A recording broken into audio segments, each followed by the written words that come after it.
agabotikedde mu bujjuvu bwago bannansi ba Russia bakongobagidde Prigozhin yaliko nfanfe wa President Putin eyatiddwa mu nnyonyi yakubiddwa olunaku olw'eggulo. Kyokka President wa Ukraine Zelensky asambaze ebyokubeera n'akakwate ku ttemu lino. President wa Ukraine Volodymyr Zelensky ategeeza nga batalina kakwate konna kutemulwa kwabadde aduumira ejjepangisa erya Wagner Yevgeny Prigozhin. Prigozhin yatiddwa mu kiro ekikeseza olwaleero ennyonyi mwe yabadde atambulira okuva e St Petersburg ng'edda Moscow bwe yakubiddwa ekikompola ng'eri mu bwengula mu bukiikakkono bw'ekibuga Russia ekikulu Moscow. Mu kitundu ekya Val abantu 10 abaagibaddeko bonna ne bafa.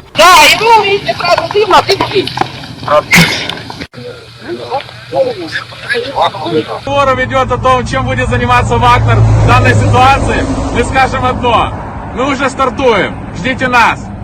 Abalala babadde ku nnyonyi kuliko omusajja omukwatanga wa Dmitry Rotikin eyatandika Wagner. Zelensky abulidde bannamawulire nti yadde Prigozhin yaduumira abajaasi be ne bakuba n'okuwamba ebitundu ebisinga mu Ukraine tebalina kakwate ku kutemulwa kwe nga n'omwana eyakazaalibwa alaba ekiri mu giraasi.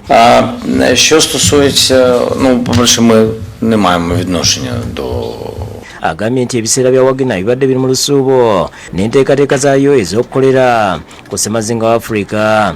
Ensonda ezeesigika ziraga nti Russia ebadde n'enteekateeka eyakuliddwamu amyuka ekitongole ekikesise ekya Russia okujja ejjirya Wagner balisikize ejje ddala. Kino Prigozhin abadde akiwakanya bw'ati n'asalawo okuddayo e Russia okuva e Mali gy'abadde yeekukumye.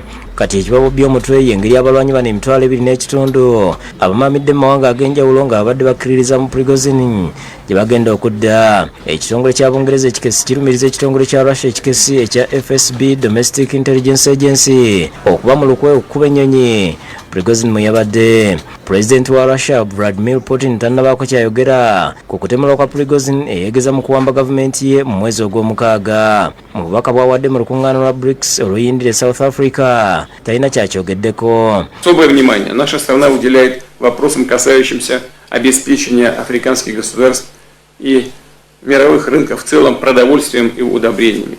Иными словами, используем все имеющиеся у нас возможности для того, Boba memba ba Wagner n'abawagizi ba Prigozhin bakyagenda mu maaso n'okumukungubagira ng'olukongo lwonna balutadde ku Russia.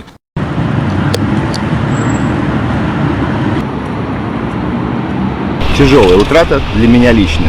Я думаю, что для всего русского народа. Abakugumbye okunoonyereza bajja emirambo okutwalibwa okwekebejjebwa okuva bwe yeegeza mu kuwamba gavumenti ya Putin. Prigozhin abadde yabula nga kirowoozebwa tiyasooka naye kweka Belarus gye yava okujja mu Afrika. Wiiki ewedde yafulumya akatambi akaasooka bukyanga alemererwa okuwamba Putin bagamba nti ali mu Afrika. Вагнер проводит РПД, делает Россию еще более великой на всех континентах, а Африку еще более свободной. Справедливость и счастье для африканских народов.